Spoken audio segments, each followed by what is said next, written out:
I was gonna compare her to the president of some other company that does that kind of crap where they just fire people outright. Which one? Yeah.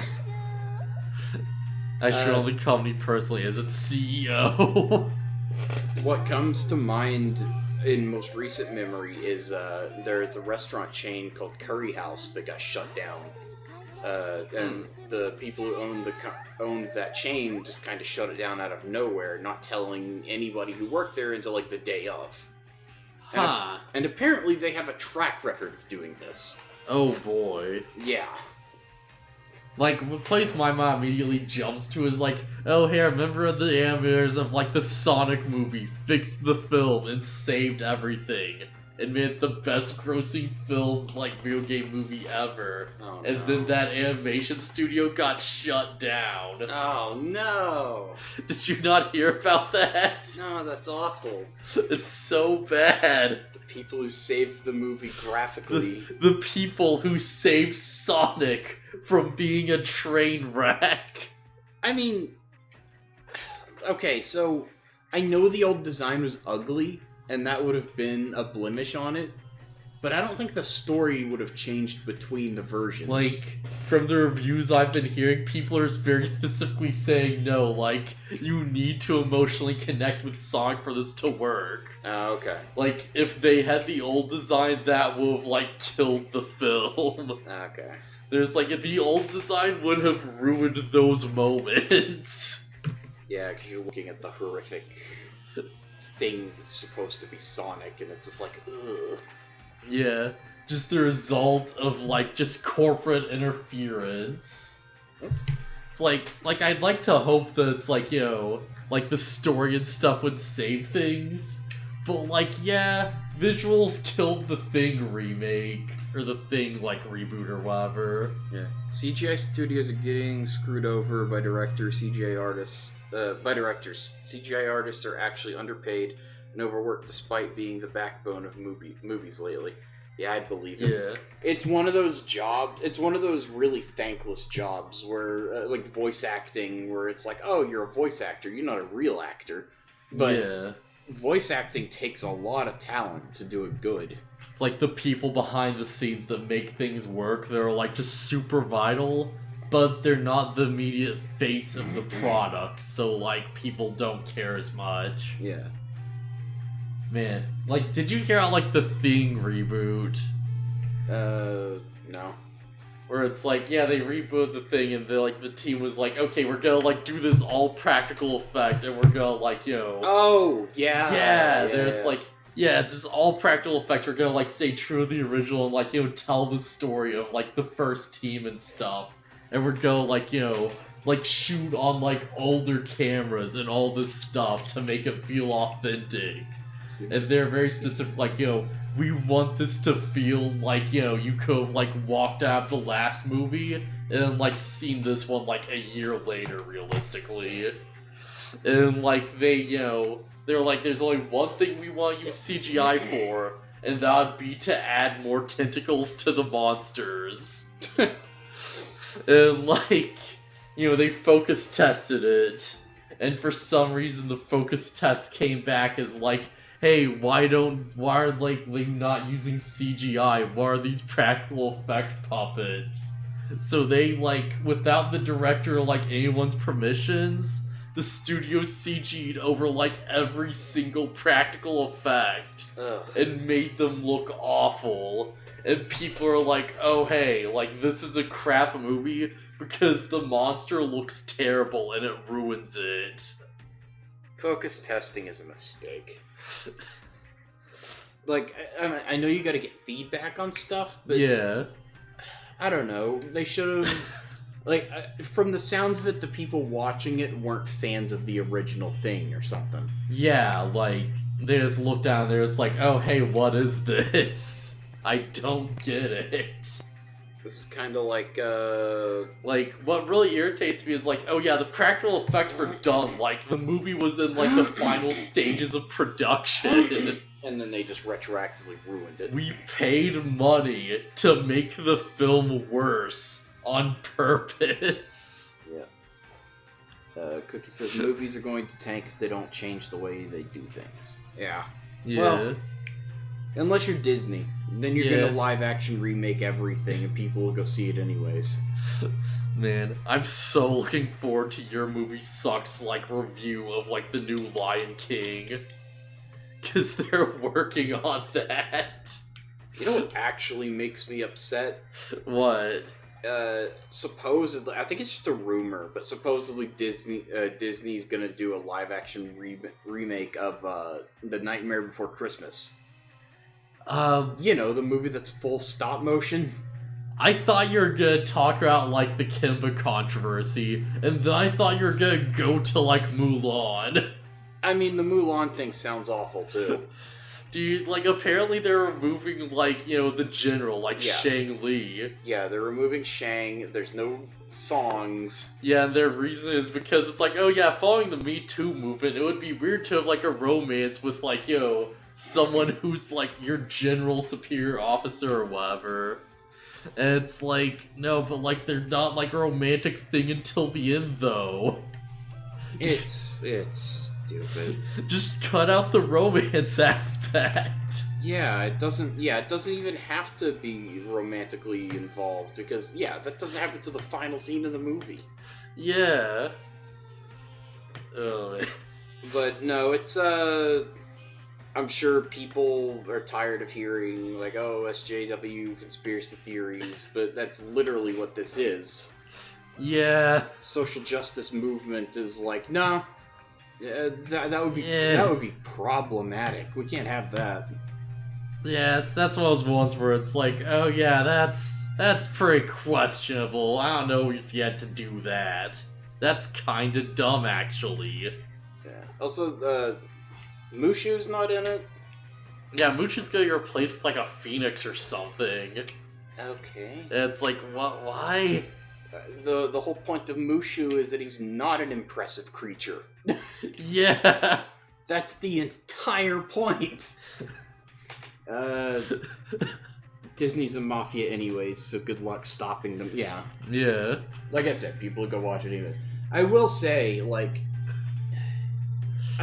went and saw the Aladdin live action movie with my family. I thought it was fine. It's worse than the original, because of course it is, but there were things that worked.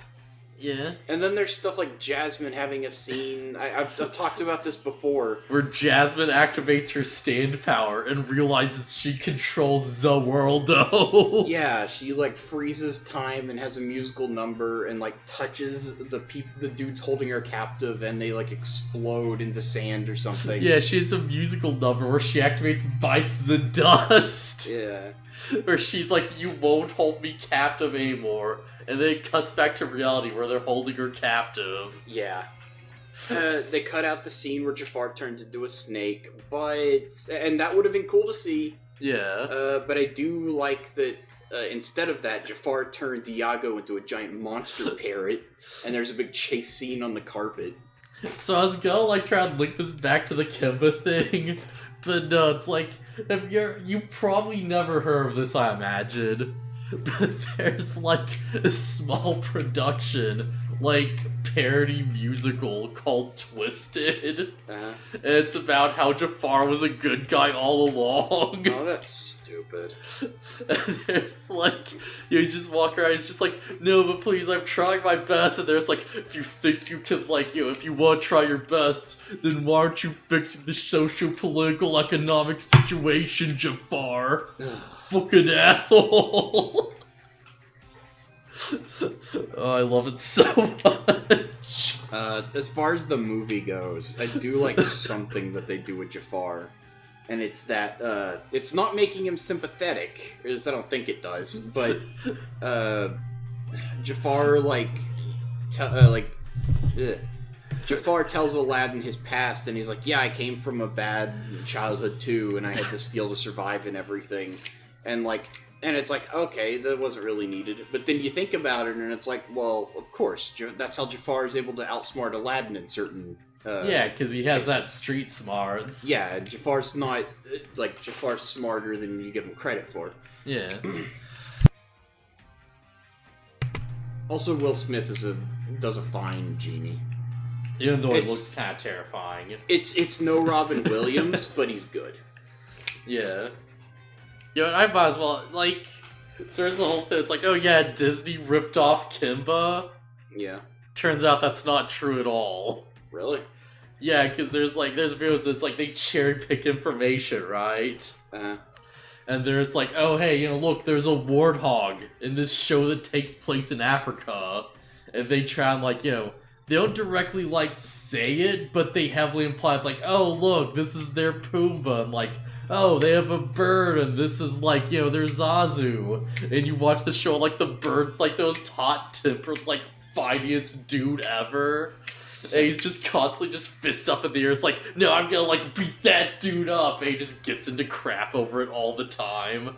I thought I heard that I've never actually looked into the Kimba the White Lion thing, but isn't the issue actually the, like, several plot elements are almost exactly the same? Turns out, like, no, the plot elements really are. Huh. Because it's like, Kimba's dad dies episode 1, like, before he's born, on, like, an exploding boat. Oh, okay. And, like, the skin of Kimba's dead dad becomes a recurring character. The character's just, like... It's really screwed. They'll just wear it and just run around, and Kimba will be like, "Father." It's so screwed up. Oh my god. And Kimba runs around just fighting animals and like saving the jungle and beating people. Like Kimba goes to Paris and he fights dudes with guns. Okay, hold on. It's like they're trying to sell it's like, oh, this is like Pride Rock because he's on a cliff. It's like Kimba lives in like a hut just in the jungle where he tries to get his animal friends to eat vegan. Okay. Basically, they want to make a racist money-making movie and turn it into a non-racist movie, thus losing the whole freaking movie. Racist? What? What? He's talking about Mulan, I think. This is a little bit back. Alright. And then Baron came in and said, "Who knows, Jafar might improve Agrabah. He's a douche to Aladdin and the royal family, but no one ever asked him about his tax policy or foreign relations." Yeah. If anything, the Mulan, the live-action Mulan won't be racist. Because you know where Disney wants to sell their movie? China. So, and I don't know, is the original Mulan racist looking back? No, I don't think so. Like, I don't know. Like, I'm trying to think back, like, anything that kind of could be, like, construed, because it was, like, back in, like, the day a bit. I never got any, I never got any impression that they were mocking the Chinese. Yeah. It felt pretty respectful, even. Like, I guess worst you could say is, like, oh, they have a big plot point about, like, honor or whatever, but, like, I don't know, that seems pretty reasonable, really. I think the worst it gets is, the Emperor's advisor, the blue guy. Yeah. Because he's kind of got, like, the Fu Manchu mustache, and he kind of has an accent. Oh, we've done way worse than that. Yeah, but that's as bad as it is in Mulan. Have you ever, like... I know, I've seen the racist cartoons of old. No, I forget what it's been. It's like, have you ever seen the movie Breakfast at Tiffany's? No. I feel like it's a pretty respected movie. It's like, it's pretty fine, it's like, whatever. There's just the one character played by, I think, Danny DeVito. Oh boy.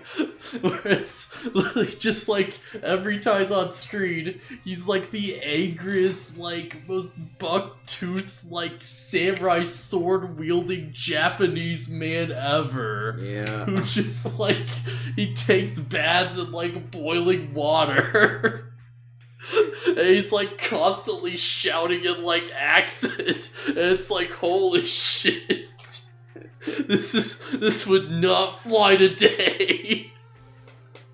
Admittedly, the Chinese often put characters like the advisor in their own works. Okay. Alright. Like, that makes sense to me, honestly, because it's like, yeah, you have, like, a weaselly character, you're gonna make him, like, kind of thin and, like, weird looking. Yeah, and he's kind of, he's a little scumbag. Yeah, you're gonna make him look scummy, basically. The slight accent was, well, he's not the only one who speaks with a slight accent. Mulan's father does. Yeah. I think several people do, even. Yeah, like, it's not super pronounced because, it's like, it's made for an English-speaking audience, of course, but you'd say that. Yeah, it's, like, in there a bit. There's a slight accent to give off the impression that, hey, this is in China. Yeah. Like, we probably could have gone without the accent, but, it's fine. Alright, so yeah, Digimon. Is there anything else we want to talk about? I just want to say that Mulan is a perfectly fine movie that didn't need a live-action remake. Also, if Nightmare Before Christmas... I was talking about this with somebody in Discord earlier today. We were talking about Mulan specifically. But we were also talking about other movies that they're going to potentially live-action remake. And Nightmare Before Christmas. Chinese don't like skeletons. Oh boy, yeah. So guess what? Jack Skellington they'll probably take the Pumpkin King thing, and it's like, he's a dude with a pumpkin on his head. He's the Pumpkin King. He's not a skeleton anymore. Oh, that'd be so dumb. Yeah. That'd be so dumb, but I could see, like... I also had the idea that, they make him a dude.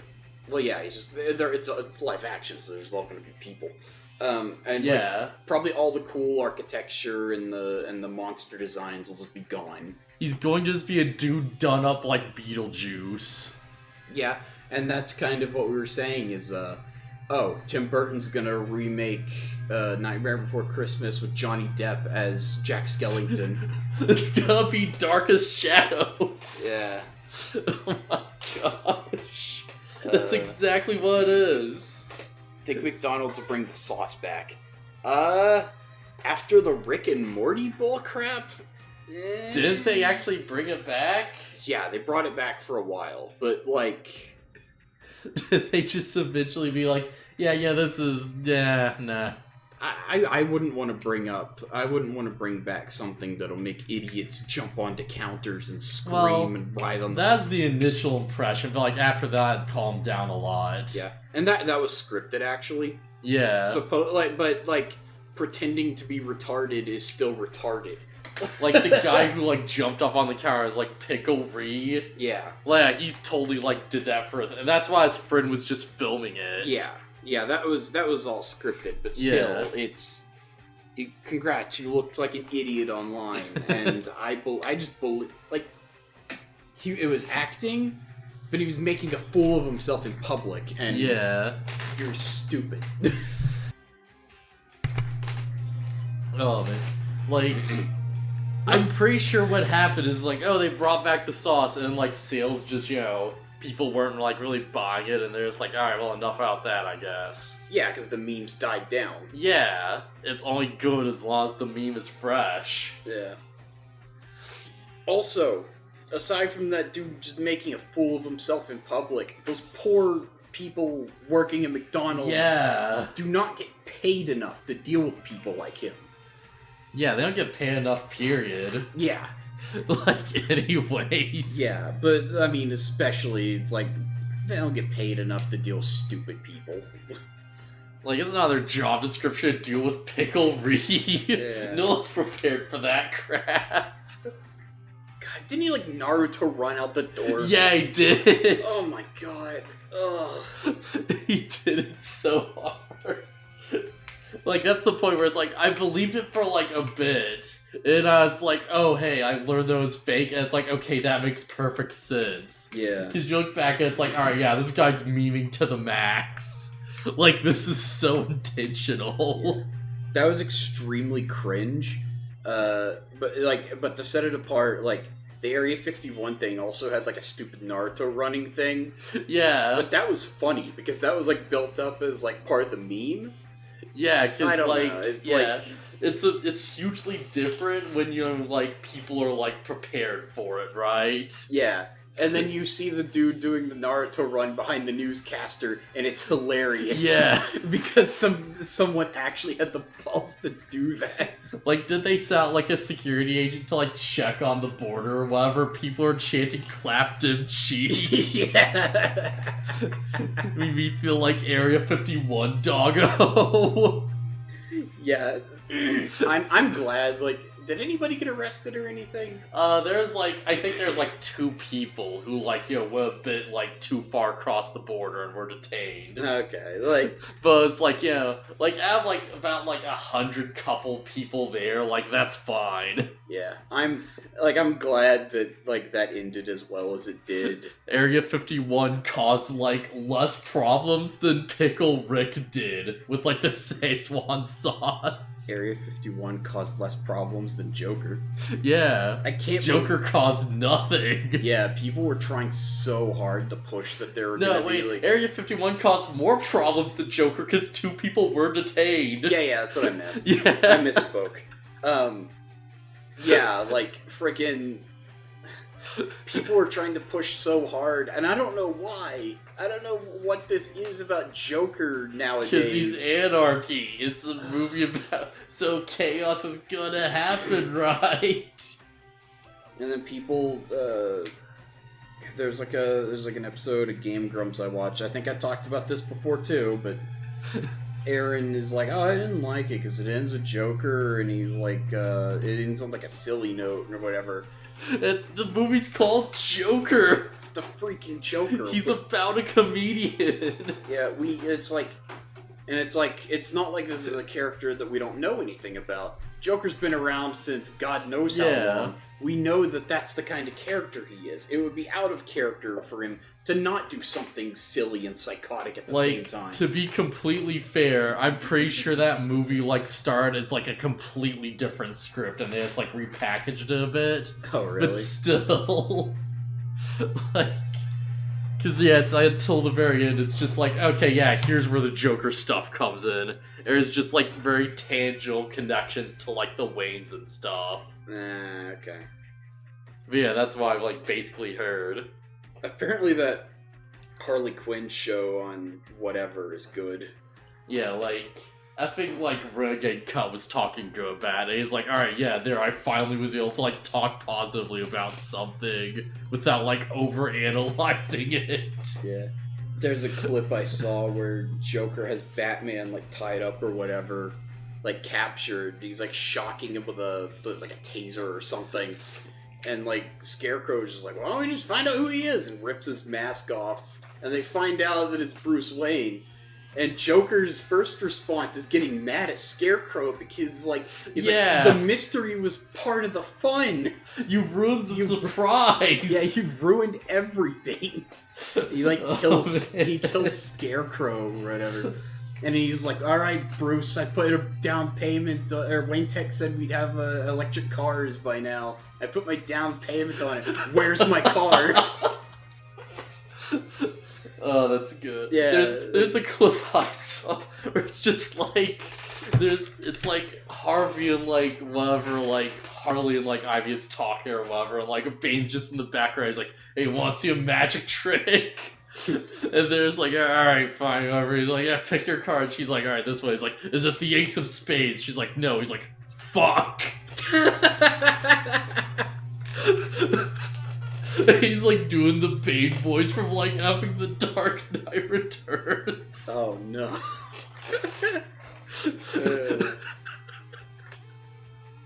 This is a long tangent. Yeah. So yeah, I'm super psyched for YMS's eventual review of Kimba after he does the Lion King movie. Cause that's coming. And oh boy, is it... just like I've been watching like Alex streams, there was just a big like folder as of just clips that I just labeled like colonialism ?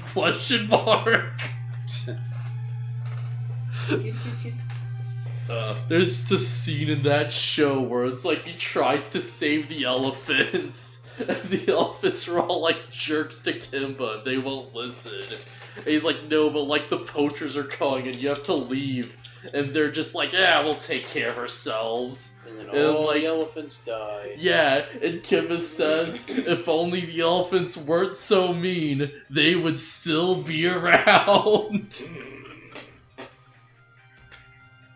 They would have had to go.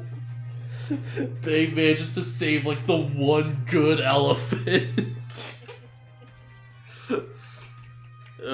That show's an effing trip. Holy crap. It's a point where it's like Kimba just fights like a tiger with like bird wings who can fly. Oh my god. And he's like, why do you have wings? And he's like, well, why don't you? Wings are great. Good question. Never considered that. They never explain it. Good.